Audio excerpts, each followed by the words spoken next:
Hello everybody, Jose Rodriguez back again. I'm going to show you 3 prints printed on Canon, their Pro matte paper, on the Pro 1000, on the 8550 from EPSON, and the 15000 from EPSON as well. And I want you to tell me, I'm not going to tell you which is which. I have that information, well, you're going to see it anyway. But I want you to see how almost identical the results are. And how did we achieve this? Well, you could print, of course, on the Pro 1000. I use Canon's own profile for that, not a custom profile. So I'm running currently Precision Color Signature Edition inks on the Pro 1000. Plus I added, I think it was OEM magenta. So that sort of brings it almost as close to actual OEM output quality. The only 4, I guess, colors, including Chroma Optimizer, that needed to be OEM, and now that has actually changed as well. Used to be yellow, red, blue, and then the Chroma Optimizer would be also OEM. Now I like to use the Chroma Optimizer OEM, and I have a bit left here. I used to have 700 ml of that in this bottle, and this is what I use to top off my cartridges.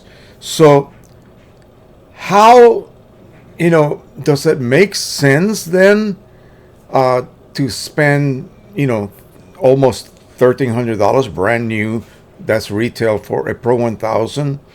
Like over 800 again retail. There are sales available for an EcoTank 8550, and like $349 from the XP 15000. Now the differences, there are some differences. This is not a fully controlled experiment. The Pro 1000, as I stated, I'm using Precision Colors Signature Edition. That is 4 OEM colors plus 1 that I added, and then that makes it 5. And so the next 7 are basically third party, what he has formulated for it. 8550 is running on OEM. The XP 15000 is running on Precision Colors Signature Edition, which is not absolute match to OEM. I did see some differences. Maybe some people may not. I did. And so I created custom profiles for this and the XP 15000. The reason being is because I'm using Canon paper. There is no profile available for these 2 printers. They're different brands, so you have to make your own profile. And I think that's the key.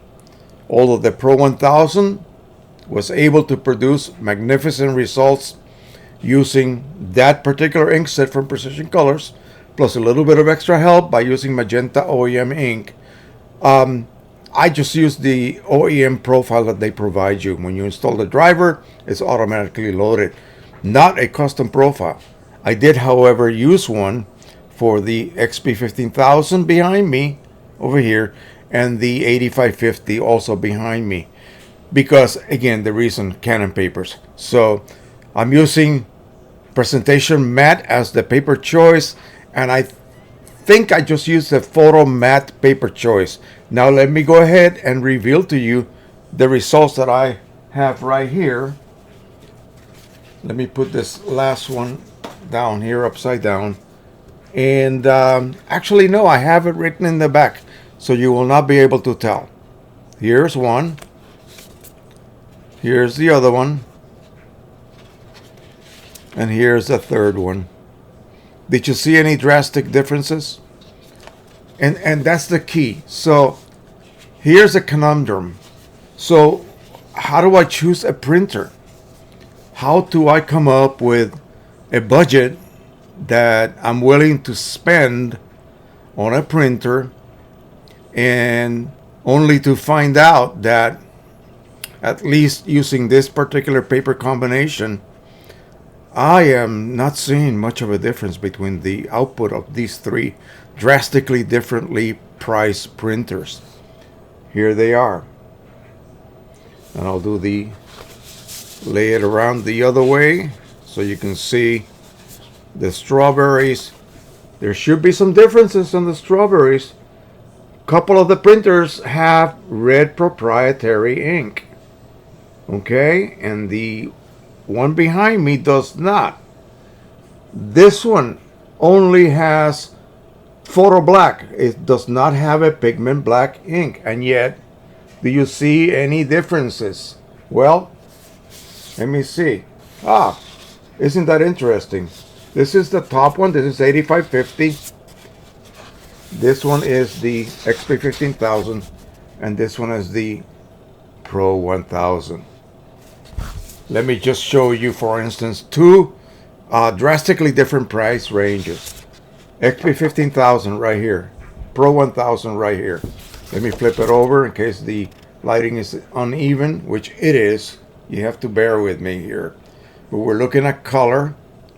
And again, I got to go this way and that way to at least provide you with an even lighting. I see immediately right here a stronger red. Wow, wait a minute. This is a Pro 1000. Is it the lighting? Maybe it is. Who knows? But again, when I look at this with regular room light from above, I lay these three prints down on a table. And if I do not look at the back, there's no way that I can tell you or tell myself. I forget what I just did a minute ago anyway. I cannot tell myself or even begin to guess which printer produced what result here. And the standard image is a good one to use for these types of comparisons. Do not use your own images, please. Use a control image such as this. One thing that you can look at is the outer gamut row of colors here. And look at that carefully. Again, under control conditions, laying on a table. I see a difference between this one, between this one and this one. There's a different bit more separation here. This color pretty much matches the one next to it. So that printer sort of failed. Let's see which one that is. The XP 15000 in the middle. We'll look at the Pro 1000. Pro 1000, these two colors pretty much blend together. Oh my God, look at the 8550 results. And if you don't believe me, you can see the difference between those green patches. 8550 is on top. Wow, what the hell, right? That's not supposed to happen. Is it the result of my really, really good custom profile? Possibly. Is it the result that of possibly using the OEM profile in my Pro 1000, and that was made with 100% OEM inks by the company and not Precision Colors? Should I have used Precision Colors profile? Sure, I could have done that. I just wanted to check to see if using the OEM profile on the Pro 1000, seeing that the inks are so close to OEM quality to begin with. But there is a difference. There is a difference between the reproduction of that row of totally out of gamut colors, and they are, folks. Those colors turn to gray when you do the out of gamut check. They just become gray. They disappear. So as you can see, in this case, these two patches blend together. Down here, these two patches blend together, and on the top one, they're all distinctly different. Now, another one that you can see very clearly here is this, and this, and this. You see the bottom? Whoa, easy there. You see the bottom one? Greatly differentiated. That color patch is super strong. And that's probably the way it looked on the monitor. The middle one, there is a difference. The top one, there is a difference, but it's almost pretty closely blended. The top one's 8550. Remember, the 8550 does not have red ink. The middle one does, and the bottom one, of course, does as well. That's the Pro 1000. So that is, distinctly superior results there. And superior results also with this region right here due to the blue ink that it contains. But the other ones are not that bad either. So these are the things. You can look at the other regular normal photographs that are included in the collage, and you might ask yourself, well, I don't see any difference. And you may not see any difference when you print your own photographs, which will be more similar to this array of photos here, and not these. Basically, these are more for scientific analysis, and probably will not be found in your photographs. Another thing you look at is the smoothness of the black to white, black to white, black to white. You don't want to see any abrupt changes in density. You want to see a smooth transition. The one that I see a bit of a problem right here. Boom, right here it changes a little bit quicker. This one here, bit smoother. So the top one is the 8550 XP 15000, seems to be producing a smoother transitional change of tones. And of course, the Pro 1000. It's just way beyond anything. So, big deal. This is like nitpicking. This is like splitting hairs, okay? 8550. You can produce this, my friends. I mean, come on. If this does not pass, you got a problem. If this does not impress me, I have a problem, because this is amazing. Okay, and this does not do it any justice looking at it in video form. You'd have to be here with me looking at this in person. It's just amazing. And this is on what, $18.95 per 50 sheets of this majestic paper on Amazon right now. Okay? So, which printer do you choose?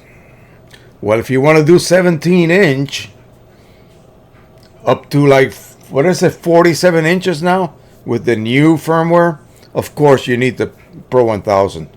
If you want to have the most accurate output as the factory that built that printer intended it to be, you're able to internally calibrate it. You cannot do that with these printers. It just doesn't have that functionality. Excuse me. The Pro 1000 has an internal colorimeter, and it can do that for you, or densitometer, I believe it is.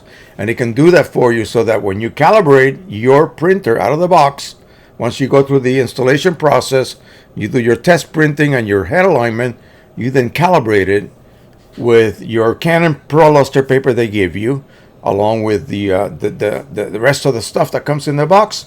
Calibrated, that means that printer now is outputting at the level the factory intended it to be, even though there are differences between printers that are made in an assembly line. They cannot all be able to output identically. They have to be calibrated. And in order to calibrate it, you have to have ink in them. And they're not going to load ink in all, 50,000 printers they produce. Okay? Only one out of every batch gets to be tested. And so the ability for you to calibrate it means that if I'm here in Maryland and I have a Pro 1000 and you're in Oregon, your Pro 1000, once you calibrate it, and my Pro 1000, once I calibrate it, will output identical results, or as close as identical as you can possibly get.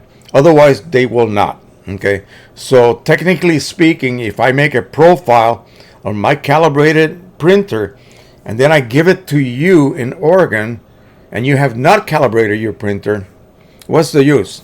Because your output's going to be different anyway. It's not going to match my output, because mine is calibrated, and I made that profile while it was already calibrated and not before that. Okay, the same thing happens when you download profiles from providers, from media providers.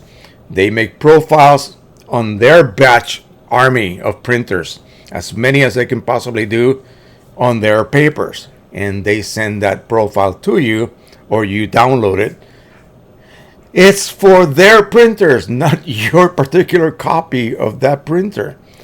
You may not see the difference. Okay, we're splitting hairs here, but there will be a difference in output because many of those other printers cannot be internally calibrated like the IPF series of Canon printers can. Okay, I think they're going to introduce that also if they haven't done so already on EPSON printers. So that would be a good thing to have. So anyway, that is it. Again, which one do you choose? 17-inch capacity back there in the other room? Wonderful. 12 colors? Yeah, that's a humongous gamut that you can actually reproduce. 8550, you saw what I just showed you. Fantastic. If you are, there are basically two classes of users. Super professional level, they're selling their work, they're putting work in, galleries. You need a Pro 1000 for that. And then there's us. We just want to create and produce great, actually fabulous looking prints and low cost. 8550. Simple. XP 15000 is one of the last EPSON printers you can actually refill. And then pick a superior set of inks, like Precision Color Signature Edition for that printer. And if you have the ability to create your own profiles, I highly recommend you do so. If you get the XP 15000 and begin to fill it with Precision Colors inks, download their profiles. They have made profiles. Yes, it was done on their own XP 15000 and not yours. But again, we're splitting hairs here. You will be able to extract the maximum amount of quality out of that printer using those inks, because the other OEM inks, they're astronomically priced for a little cartridge of ink. Come on. And 70 ml for $18, I think you can tell the difference.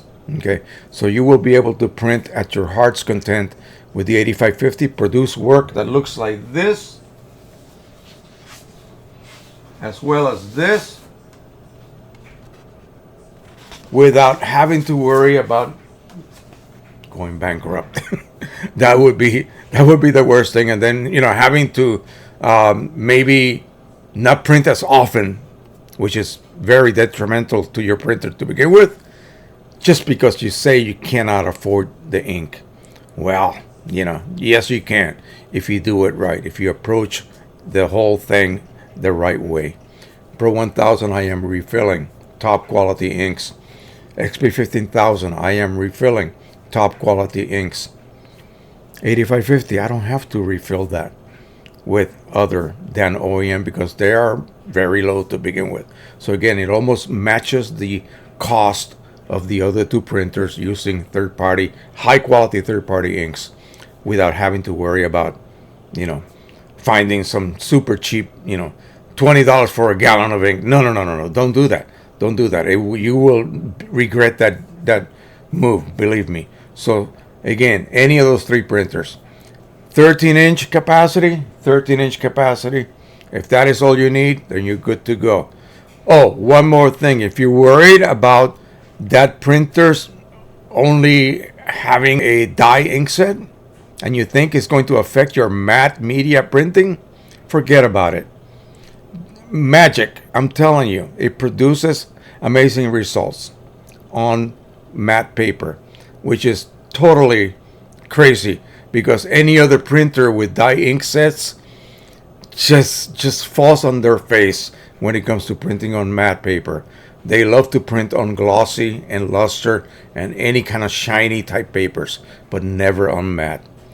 8550 has matte pigment ink, so that really helps tremendously as well to give you those darks that you absolutely are looking for when you print on matte paper. Okay, that's it for now. Thank you again so much for watching and supporting the channel. Don't forget to join us on the Sunday live stream that we do, and that brings people from all over the world, all walks of life that have a very like mental problem, I would say. Yeah, we photo print. We're all crazy, but we are great people. So thank you again. Join us this Sunday, and of course, as always, happy printing, everybody. Bye-bye.